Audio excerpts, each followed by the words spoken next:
In 1961, the massive Ultra-Electric factory on Western Avenue in Acton, London, ceased to be an independent British radio maker. Thorn Electrical Industries acquired the company's television and radio manufacturing arm for $2.4 million, instantly reducing a proud, innovative wireless brand to a mere badge engineered onto a shared, mass-produced chassis.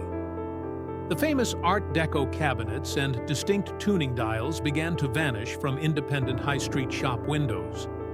Assembly workers in Acton saw their production lines absorbed into a massive corporate machine, whilst local service engineers suddenly found identical printed circuit boards inside supposedly rival sets. A decade earlier, the Ultra name on a glowing dial had meant the exact opposite. It was a symbol of striking independent design, a trusted centerpiece in the British sitting room for the coronation, and a guarantee of bespoke domestic engineering.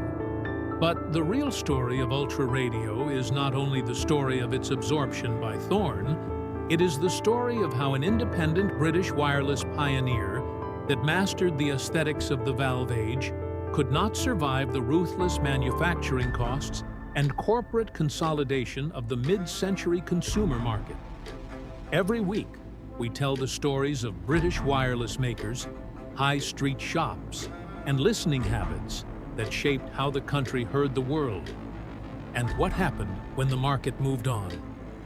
Subscribe if this history matters to you. The story begins not with nostalgia, but with a specific place. In London, in 1920. In the early 1920s, the British wireless experience was rarely a shared domestic event. Before the British Broadcasting Company had fully established its monopoly on the national imagination, listening to broadcast signals was a solitary, expensive, and often physically messy undertaking. The typical household setup was not a polished wooden cabinet sitting elegantly on a sitting room sideboard.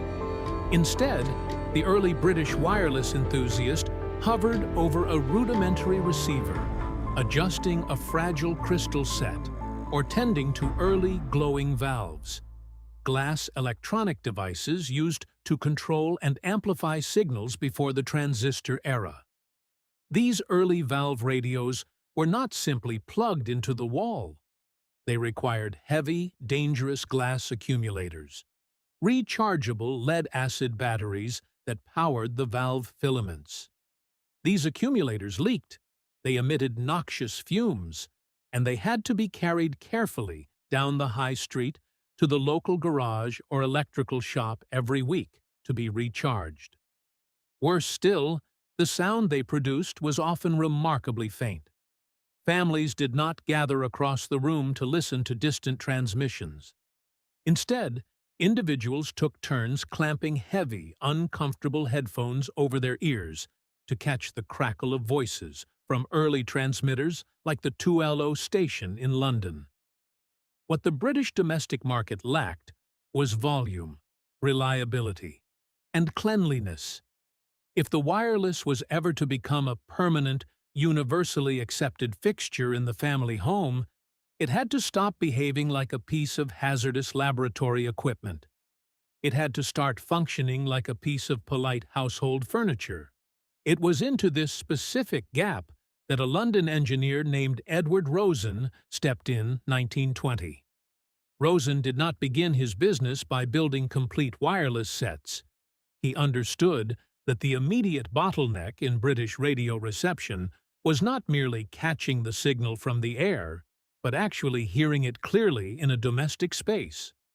He founded Ultra Electric Limited with a specific focus on manufacturing high-quality headphones and loudspeakers, the vital mechanical parts of a radio that turn the electrical signal into physical sound moving through the air. By dramatically improving the acoustic output of early receivers, Rosen allowed listeners to finally put down their headphones. A single broadcast could now fill a room, turning radio from a private, isolated hobby into a communal domestic ritual. But Rosen's ambition extended far beyond the speaker grill. As the 1920s progressed and the BBC expanded its network of regional transmitters and long-wave broadcasts from Daventry, the public demand for complete, reliable home receivers surged. Ultra Electric shifted its manufacturing focus from peripheral audio accessories to building the entire machine. To meet this escalating demand, the company required industrial scale. Ultra established its manufacturing base in West London, eventually constructing a massive purpose-built facility on Western Avenue in Acton. This factory would become the beating industrial heart of the Ultra empire. It was here that Rosen's engineers tackled the most pressing problem of the era: eliminating the dreaded acid accumulator from the British sitting room. The ultimate solution was the mains radio, a wireless set designed to be plugged directly into the standard household electrical supply, drawing alternating current straight from the grid, rather than relying on heavy, leaking batteries. This was a technological leap that fundamentally changed the geography of the British home. A mains radio could be placed on a mantelpiece or a dedicated side table and left there permanently. It required no chemical maintenance, only the occasional replacement of a blown valve or a faded tuning dial. The illuminated scale or display that visually showed which station or frequency the radio was tuned to. When Ultra's early mains receivers began appearing in British high-street electrical shops and local independent radio dealers, they were by no means cheap commodities. Surviving industry records suggest that a high-quality mains valve radio in the late 1920s and early 1930s could easily cost upwards of $15. In an era when the average weekly wage for a manual worker was roughly £3 to £4, an Ultra wireless set represented a massive domestic financial investment. It was often the second most expensive item in the household, surpassed in value only by the family piano or a heavy three-piece suite. Because of this immense retail cost, the radio had to look the part. An Ultra set could not resemble a crude scientific instrument patched together with exposed wires. It had to feature polished wood veneers, intricate speaker grills, and an imposing architectural physical presence. The Acton factory began producing beautifully finished cabinets that justified the high price tag, turning the wireless receiver into a coveted status symbol. The British entry of the Ultra brand was cemented not just by the technology wired inside the cabinet, but by the distribution network built outside of it. Ultra radios were heavily promoted in early hobbyist magazines, like Practical Wireless, featured in mail-order catalogs, and proudly displayed by high-street dealers who offered crucial installation and repair services. When a family purchased an early Ultra receiver, the local service engineer would visit the home to install the outdoor aerial, a long stretch of wire suspended above the garden to physically catch radio waves from the air, and ensure the set was properly calibrated to receive the BBC national and regional programs. By the early 1930s, the name Ultra was no longer just associated with standalone loudspeakers. It was a recognized mark in the rapidly expanding British radio industry. The Western Avenue factory in Acton was employing hundreds of local workers, stamping out metal chassis, soldering complex wiring circuits, and assembling heavy wooden cabinets. Edward Rosen had successfully taken a modest London company that started with simple headphones and transformed it into a fully integrated manufacturer of premium domestic wireless sets. The gap in the market had been comprehensively filled. The acid batteries were finally banished from the sitting room carpet. The BBC had been given a clear, loud, and reliable voice. And on the high street, the Ultra badge was beginning to establish a distinct promise of reception, paving the way for a decade of bold, unforgettable design that would define the brand's imminent golden era. By the early 1930s, the British wireless market had undergone a fundamental shift. Listeners no longer wanted generic utilitarian boxes of wires. They demanded branded identities and domestic elegance. Ultra Electric responded to this cultural shift by launching a series of premium receivers named after wild animals, most notably the Ultra Tiger, the Panther, and the Lynx. This was a deliberate and aggressive marketing strategy designed to convey power, reach, and precision to the British consumer. When a buyer walked into a high-street electrical shop, they were not just buying a machine, they were purchasing an Ultra Tiger. The physical presence of these receivers was striking. The Ultra Tiger, introduced in the early 1930s, was not a modest wooden square easily hidden in a corner. It featured a bold, heavily stylized Art Deco cabinet, the wooden, plastic, or bakelite body that holds the radio's components and shapes its appearance. It possessed an imposing, almost architectural authority on the sitting room sideboard. It often featured a distinctive clock-face tuning dial, framed in polished chrome or contrasting wood veneers, sitting above a beautifully fretted speaker grille. Inside the cabinet, the Tiger and the Panther represented a significant engineering leap for the Acton factory. These sets utilized a super-heterodyne circuit, a highly advanced tuning system that mixed the incoming broadcast signal with a locally generated frequency to vastly improve selectivity. How well a radio separates one station from nearby stations. As the BBC aggressively added more regional transmitters and powerful European commercial stations like Radio Luxembourg began crowding the medium wave, the broadcast band historically used for many domestic radio services, this selectivity was no longer an expensive luxury. It was an absolute necessity for frustration-free listening. The circuit relied on a series of specialized internal valves, glass electronic devices used to control and amplify signals before transistors replaced them. Operating an Ultra Tiger was a deliberate tactile ritual. When the set was switched on at the wall, the listener had to wait. The valves required a full minute to warm up, their glass envelopes glowing a dull, comforting orange through the ventilation slots in the back panel. Only when the internal temperature was reached would the dial lamp fully illuminate, casting a warm light across the station names printed on the glass. Then, a rich, heavy sound would begin to push through the loudspeaker, the part of a radio that turns the electrical signal into sound moving through air. This level of domestic engineering and high-end cabinetry was not cheap. Surviving records suggest that an Ultra Panther could easily retail for around 15 to 18 guineas.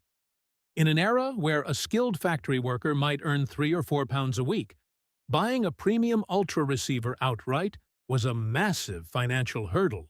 But the 1930s saw the rapid expansion of hire purchase, a financial arrangement where British families paid a deposit and a weekly sum to a local radio dealer. This system allowed working-class and middle-class households to put a state-of-the-art Ultra receiver in their front room immediately, paying for the technology in shillings while listening to the BBC national programme. Ultra's true breakthrough, however, was not just the circuit design. It was the manufacturing moat they built in West London. Ultra did not simply assemble bought-in parts. The massive Western Avenue factory in Acton integrated almost the entire production process under one roof. They wound their own heavy mains transformers. They built their own tuning capacitors, components that change the circuit's tuning so the radio can select one station from many. They stamped their own metal chassis and crafted their own wooden cabinets. This total vertical integration allowed Ultra to strictly control the quality of every component that left the factory gates. Because the radios were immensely reliable, independent high-street radio shops and local service agents aggressively stocked them. A local dealer knew that an Ultra set would not bounce back to their repair counter within a month. The sets were prominently displayed in shop windows across Britain, from Curry's branches to independent electrical retailers, often serving as the flagship model to draw customers through the door. The enthusiast press immediately recognized this rigorous standard. Influential magazines like Wireless World and Practical Wireless praised Ultra receivers for their robust construction and exceptional tone control, the control that changes the balance of bass and treble to suit the acoustic properties of a specific sitting room. An Ultra was widely considered a serious listener's set, capable of pulling in faint, distant signals from across the continent on short wave, a broadcast band that can carry signals over long distances, while delivering local BBC broadcasts with absolute clarity and warmth. By 1935, Edward Rosen's company had firmly established its place in the British home. The animal-themed radios had cemented Ultra's identity as a maker of powerful, beautifully designed, and highly engineered domestic appliances. The badge on the dial was not decoration. It was a promise about reception. By the late 1940s, the Ultra Electric factory on Western Avenue in Acton was no longer just a workshop. It was an industrial fortress of British domestic electronics. The scale of production had shifted entirely from the bespoke craftsmanship of the early 1920s to a relentless, highly organized assembly line. Hundreds of local workers streamed through the factory gates every morning, their days measured by the rhythmic stamping of metal chassis, the intricate winding of copper coils, and the careful hand-soldering of valve sockets. Edward Rosen's company had survived the grim austerity of the Second World War, during which the Acton plant had been heavily repurposed to build vital aircraft intercoms, radar components, and military communication equipment, and emerged into the post-war era with its engineering reputation not only intact, but vastly enhanced. This wartime discipline translated directly into the post-war domestic market. When Britain returned to peacetime broadcasting, the nation's listening habits were fundamentally cemented around two distinct BBC services: the Home Service, which provided news, drama, and trusted national information, and the Light program, which offered lighter entertainment and music. Ultra radios were precisely engineered to receive these services with unshakable reliability. The brightly illuminated tuning dials of post-war Ultra sets read like a map of the recovering continent, listing not just London, the regional transmitters, and Droitwich, the massive transmitting station that sent long-wave signals across the entire country, but also Hilversum, Paris, and Athlone. The distribution network that carried these radios into British homes was equally vast. Ultra did not rely solely on premium department stores. Their strength lay in the bustling British high street. The radios were prominently featured in mail-order catalogues and proudly stocked by major national chains like Currys. Crucially, they were also the lifeblood of thousands of independent radio dealers and local electrical shops from Glasgow to Southend-on-Sea. These local shops were more than just retail outlets. They were community service hubs. An Ultra radio sitting in the window of a local high street dealer was a recognized signal of quality. Customers knew that if they committed their wages to an Ultra set, the shop owner would deliver it in a van, ensure the outdoor aerial was correctly rigged to the chimney, and return to test the valves on a repair bench if the reception ever faltered. Industry estimates suggest that during its peak in the early to mid-1950s, Ultra was producing tens of thousands of receivers annually, pushing them out through a dedicated dealer network that blanketed the United Kingdom. The brand had successfully navigated the transition from the heavy, dark wooden cabinets of the 1930s into the brighter, more modern aesthetics of the 1950s. The Acton factory began incorporating early plastics, refined bakelite moldings, and lighter, sleeker wood veneers. They created table radios, radios designed to sit on furniture rather than be carried in a pocket, that perfectly matched the hopeful, modernizing mood of post-war British interior design. They also expanded into building magnificent radiograms, a piece of furniture combining a radio, amplifier, loudspeaker, and record player in one substantial cabinet that dominated the front rooms of aspirational households. The definitive cultural moment for this era of Ultra's dominance arrived in June 1953 with the coronation of Queen Elizabeth II. While this event is often retroactively remembered as the moment television truly arrived in Britain, for millions of households who could not yet afford a television set or did not live within range of the early broadcast transmitters, the wireless remained the primary conduit to the ceremony.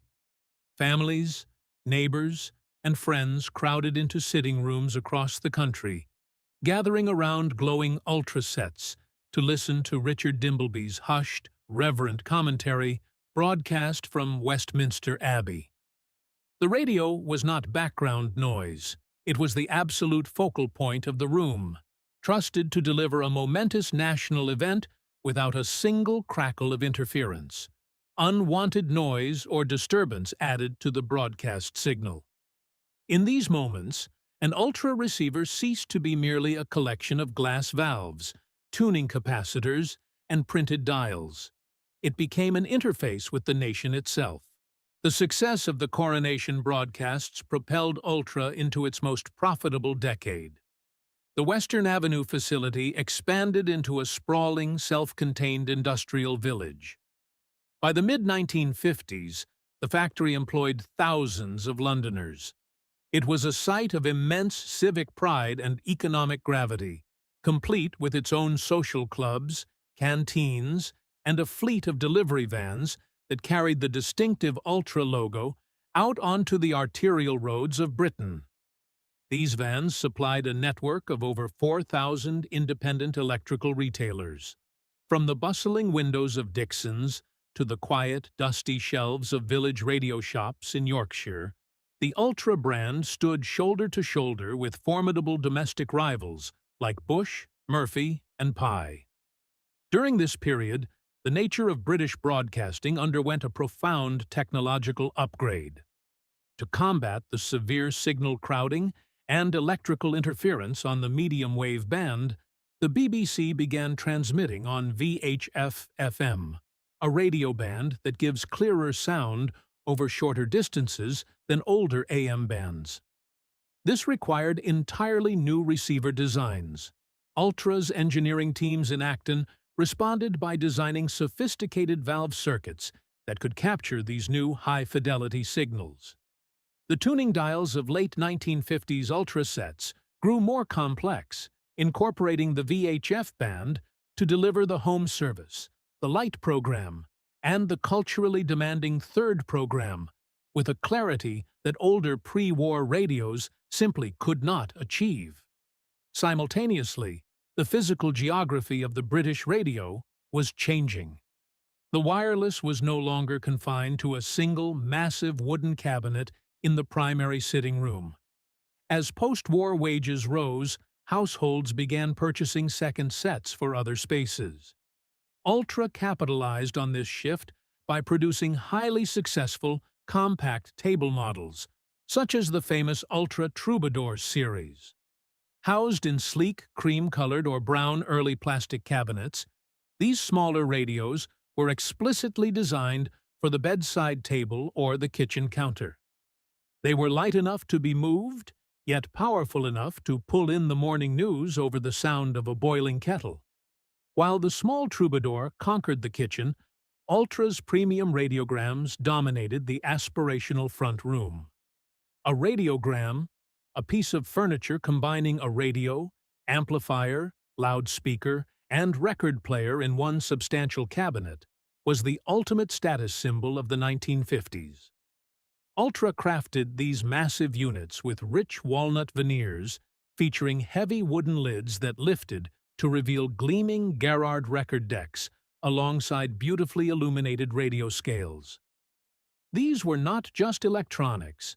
They were the focal point of weekend family entertainment, pumping out both the latest vinyl records and the Saturday night variety broadcasts with a deep, resonant warmth. To maintain this massive output across both small kitchen sets and large furniture pieces, the Acton factory began adopting new, faster manufacturing techniques. The painstaking, point-to-point hand wiring of the 1930s was gradually replaced by the printed circuit board, a board carrying electronic components and copper tracks that connect them.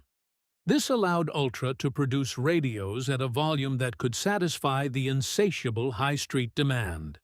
Yet, despite these modern mass production methods, the company strictly maintained its commitment to the local repairer. Every Ultra radio was issued with a comprehensive, highly detailed service manual. The local high-street dealer was not merely a point of sale, they were an authorized service agent. If a dial lamp failed, a tuning capacitor jammed, or a valve lost its emission, the set was carried back to the shop, placed on a familiar repair bench, and fixed by an engineer who understood the Acton circuitry intimately. This was the zenith of the British wireless ecosystem. It was an era when domestic electronics were built to be serviced, sold by people who understood them, and expected to last for a generation. By 1959, an Ultra radio was an established, unquestioned fixture of British domestic life. Sitting on a polished sitting room sideboard in Bristol, or resting quietly on a kitchen shelf in Manchester, its glowing dial represented a perfect alignment of trusted local engineering, reliable high-street retail, and the daily rhythm of BBC broadcasting.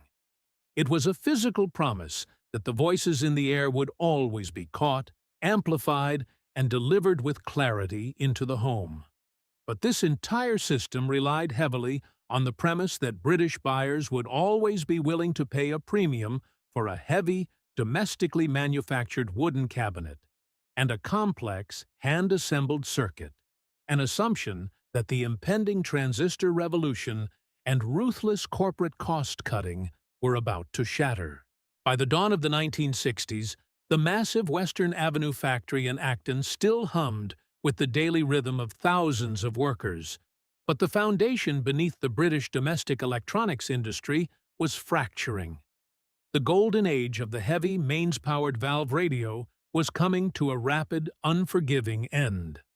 The decline of Ultra radio was not caused by a sudden collapse in engineering standards or a failure of imagination. It was the result of overlapping structural market forces that systematically dismantled the economic logic of independent British radio manufacturing. The first decisive blow was a fundamental technological and listening culture shift. Throughout the 1950s, the sitting room had been steadily conquered by television, relegating the radio to secondary spaces like the kitchen, the bedroom, or the garden shed. To survive outside the sitting room, radios had to become smaller, lighter, and completely untethered from the household electrical grid. This demand accelerated the rapid adoption of the transistor, a small electronic component that controls or amplifies signals with less heat, less physical bulk, and far less electrical power than a fragile glass valve. A transistor radio could run for months on a single, inexpensive battery. It did not require a heavy mains transformer. It did not need a minute to warm up, and it could be carried to the beach or the park. But for a massive industrial facility like Ultra's Acton plant, this technological miracle was a severe logistical liability. The factory had been painstakingly configured over 3 decades to stamp heavy metal chassis, wind thick copper coils, and assemble large acoustic wooden cabinets. Transitioning an enormous workforce from building substantial domestic furniture to soldering microscopic components onto delicate printed circuit boards required immense capital investment. The British cabinet, valve, component, and skilled labor costs made it increasingly difficult for independent companies like Ultra to produce a portable transistor set that could turn a reliable profit. Simultaneously, the British market faced a relentless wave of imported electronics. Ultra and its domestic rivals suddenly found themselves competing with Japanese transistor radios and cheap Hong Kong imports. These foreign sets did not possess the warm, room-filling acoustic resonance of a classic 1930s Ultra Panther, nor were they housed in beautifully polished walnut veneers. But For a new generation of listeners, that level of domestic engineering no longer mattered. The cheaper radio did not need to last for decades, and it did not need to be serviced by a local engineer. It only needed to find Radio Luxembourg under the bedsheets, or pick up the light program on a picnic blanket. Under the crushing weight of these manufacturing costs and the relentless high street price pressure, Edward Rosen's independent empire finally buckled. The definitive turning point arrived in May 1961. Thorn Electrical Industries, a massive and aggressively expanding British corporate conglomerate led by Sir Jules Thorn, acquired Ultra's entire radio and television manufacturing arm for $2.4 million. Overnight, a proud, pioneering London wireless maker ceased to be an independent entity. The acquisition was not a merger of equals. It was a total corporate absorption. Thorn did not purchase Ultra to preserve its unique approach to acoustic design or its bespoke valve circuitry. They bought the brand name, the massive Acton factory capacity, and, most importantly, Ultra's established network of loyal high street dealers and rental chains. Almost immediately, the retreat of the true Ultra radio began. The sprawling Western Avenue facility, once the proud, independent heart of the company, was rapidly integrated into the vast British Radio Corporation, BRC machine, the umbrella organization Thorn used to manage its growing portfolio of swallowed competitors, which already included Ferguson and would soon include Marconi Phone and HMV. The most devastating consequence of this corporate consolidation was the introduction of badge engineering, the widespread manufacturing practice of building a single, standardized internal chassis and selling it under several different brand names by merely changing the plastic outer case or the metal logo. For the British listener and the high street repairer, the illusion faded quickly. A customer could walk into a local radio shop in 1963, ask for a new Ultra Portable, and carry it home, trusting the name on the grill. But when that set eventually developed a fault and was taken back to the service counter, the deception was laid bare. The local service engineer would unscrew the back panel, place the set on the repair bench, and find the exact same printed circuit board, the same tuning capacitor, and the same cheap loudspeaker that sat inside a standard Ferguson model. The unique Ultra identity, the robust mains transformers, the exceptional tone control, and the deeply integrated Acton engineering had been quietly stripped away. The badge remained, but the promise of reception and bespoke quality had been outsourced to a corporate spreadsheet. The brand was no longer a pioneer of British wireless. It had become just another label waiting to be placed on whatever standard chassis the parent company dictated. Throughout the 1960s, the British Radio Corporation deployed the Ultra name across a bewildering array of consumer electronics, attempting to squeeze the final drops of consumer trust from the mark. The badge was affixed to budget-tier portable transistor radios, cheap record players, and early color televisions. But without the rigorous, independent engineering standards of the old Acton factory backing it up, the name rapidly lost its prestige. The loyal base of British listeners, those who had proudly bought a heavy wooden Panther in the 1930s, or a trusted mains receiver for the coronation, began to notice that a modern Ultra set felt suspiciously lightweight, plasticky, and entirely anonymous. This dilution of the brand coincided perfectly with the third structural force destroying the British domestic radio industry: the ruthless transformation of high street retail. For decades, Ultra had relied upon the independent local radio dealer. These small, technically proficient shops provided a vital buffer between the manufacturer and the listener. If a set had a minor fault, the local engineer fixed it on the repair bench, protecting the brand's reputation. But by the late 1960s and early 1970s, this entire ecosystem was being dismantled. The British high street was increasingly dominated by massive discount electrical chains catalog showrooms like Argos, and large department stores that engaged in aggressive price wars. These new retail giants did not employ skilled service engineers. They did not install outdoor aerials, and they did not offer a friendly repair counter at the back of the shop. They operated on a model of rapid turnover and replacement. In this brutal new retail environment, the intricate, repairable British radio was a massive commercial liability. The market demanded cheap, sealed, disposable electronics that could be sold in a cardboard box and replaced entirely if they broke.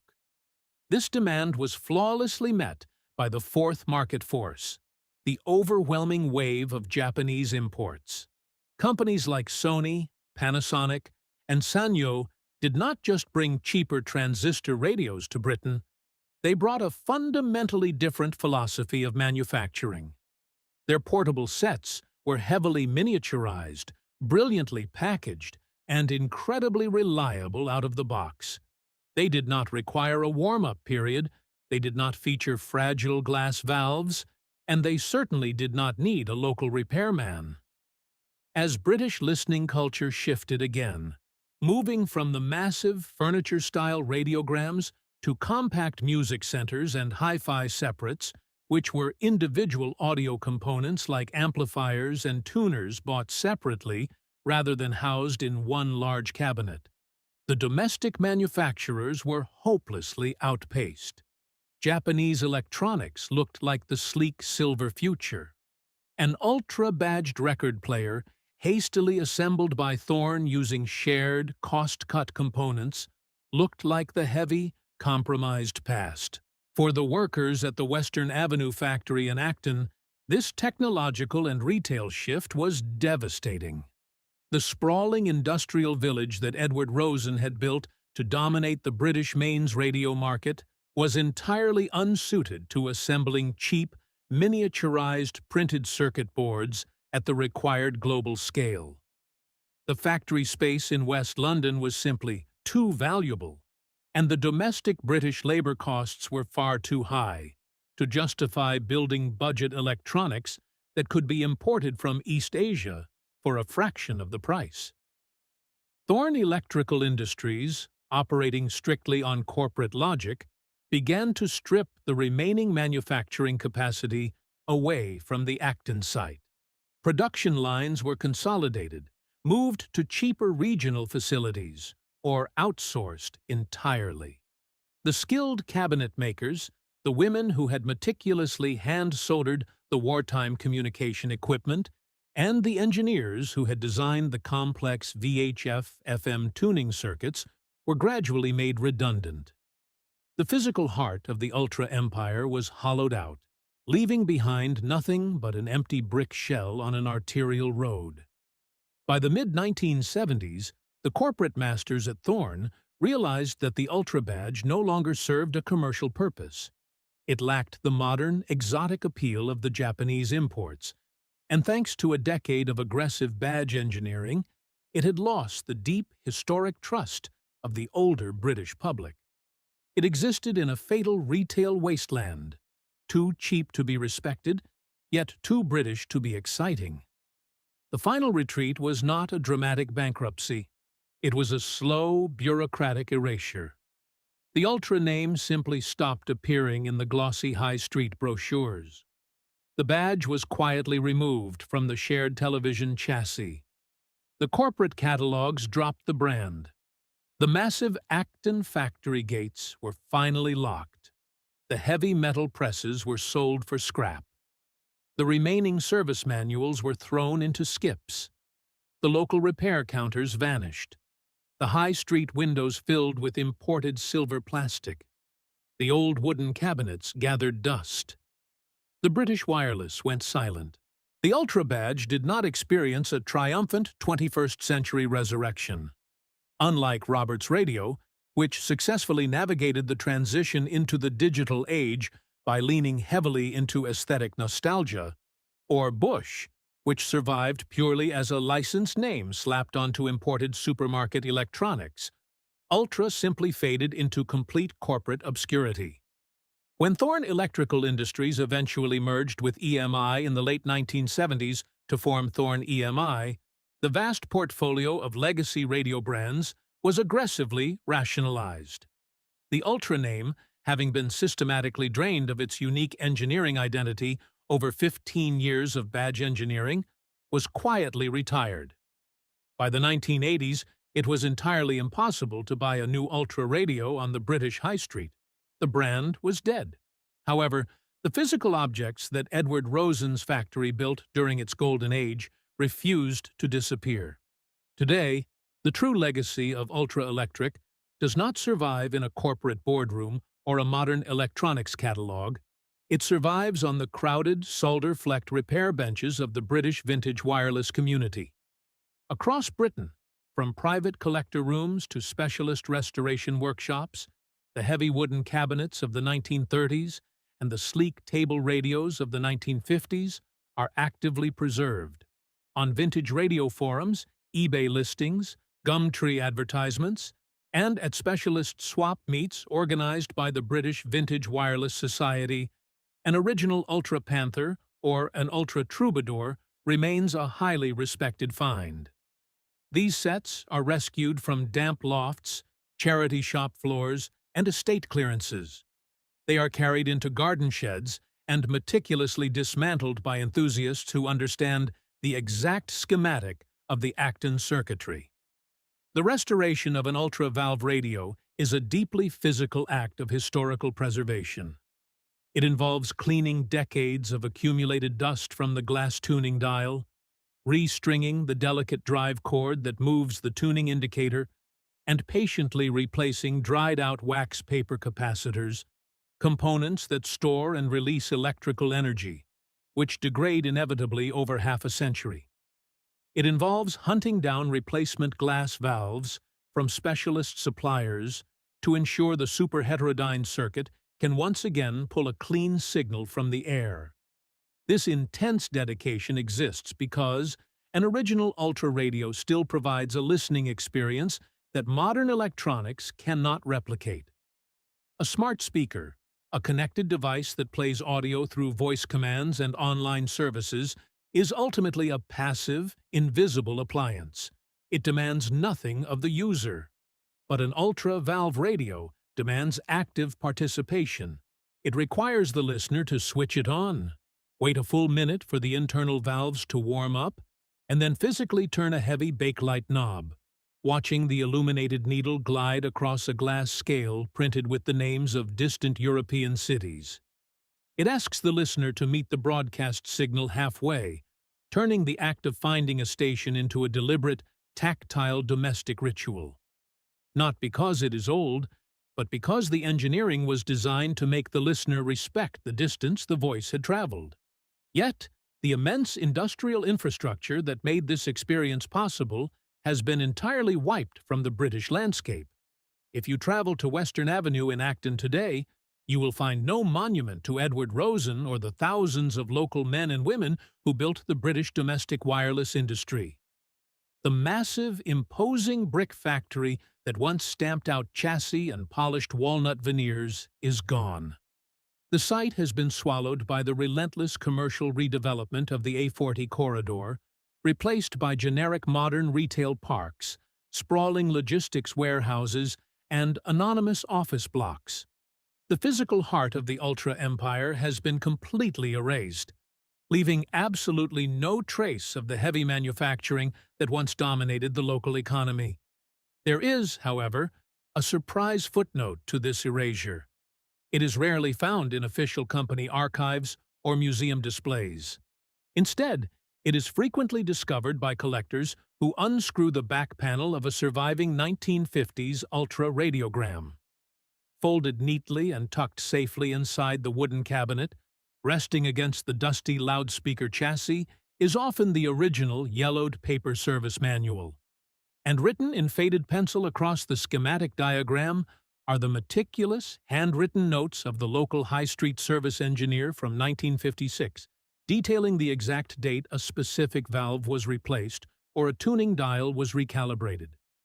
That fragile piece of paper, and the local high street repair culture it represents, has successfully outlived the massive Acton factory, the corporate conglomerate that bought it, and the retail system that destroyed it.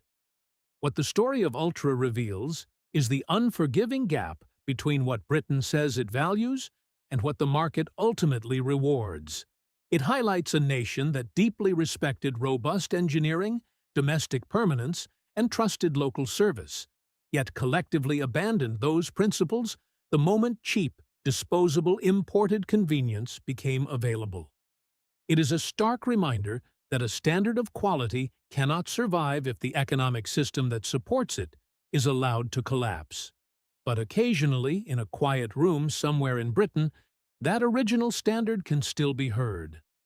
There is an Ultra Tiger still sitting on a dedicated repair bench, its heavy wooden cabinet polished, its glass valves glowing a warm, steady orange, waiting for a hand to turn the dial and pull one more voice from the air. See you in the next documentary.